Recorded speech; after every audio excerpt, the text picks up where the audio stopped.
யோபு அதிகாரம் 29. யோபின் முன்னைய இன்ப நிலை. யோபு இன்னும் தொடர்ந்து பேசிய உரை.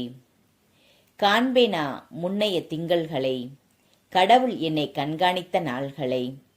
அப்போது அவர் விளக்கு என் தலைமீது ஒளி வீசிற்று. அவரது ஒளியால் இருளில் நான் நடந்தேன். அப்போது என் இளமையின் நாள்களில் நான் இருந்தேன்.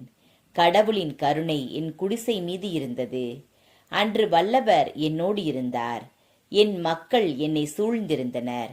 அப்போது என் காலடிகள் நெய்யில் குளித்தன. பாறையிலிருந்து எனக்கு எண்ணெய் ஆராய் பாய்ந்தது. நகர வாயிலுக்கு நான் செல்கையிலும் பொது மன்றத்தில் என் இருக்கையில் அமர்கையிலும் என்னை கண்டதும் இளைஞர் ஒதுங்கிக் கொள்வர். முதிர்ந்த வயதினர் எழுந்து நிற்பர். உயர் குடிமக்கள் தம் பேச்சை நிறுத்துவர். கைகட்டி வாய்ப்பொத்தி வாளாவிப்பர். தலைவர் தம் குரல் அடங்கிப்போம். அவர் அன்னத்தோடு ஒட்டிக்கொள்ளும்.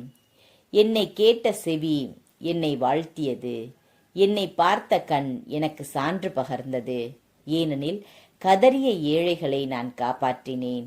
தந்தையில்லார்க்கு உதவினேன். அழிய இருந்தோர் எனக்கு ஆசி வழங்கினர். கைம்பெண்டீர் தம் உள்ளத்தை களிப்பால் பாடச் செய்தேன். அறத்தை அணிந்தேன், அது என் ஆடை ஆயிற்று.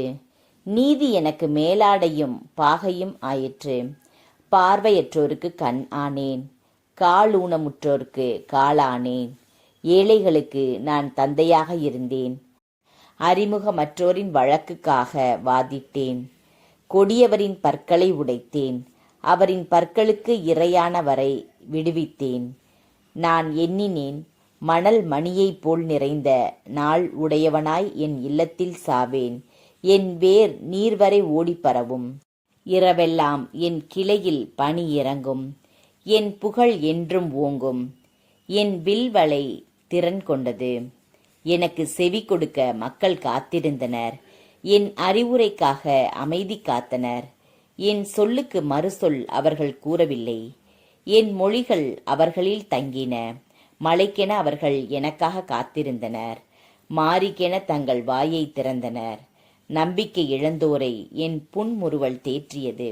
என் முகப்பொழிவு உரமூட்டியது. நானே அவர்களுக்கு வழியை காட்டினேன். தலைவனாய் திகழ்ந்தேன். வீரர் நடுவே வேந்தனைப் போல் வாழ்ந்தேன். அழுகின்றவருக்கு ஆறுதல் அளிப்பவன் போல் இருந்தேன்.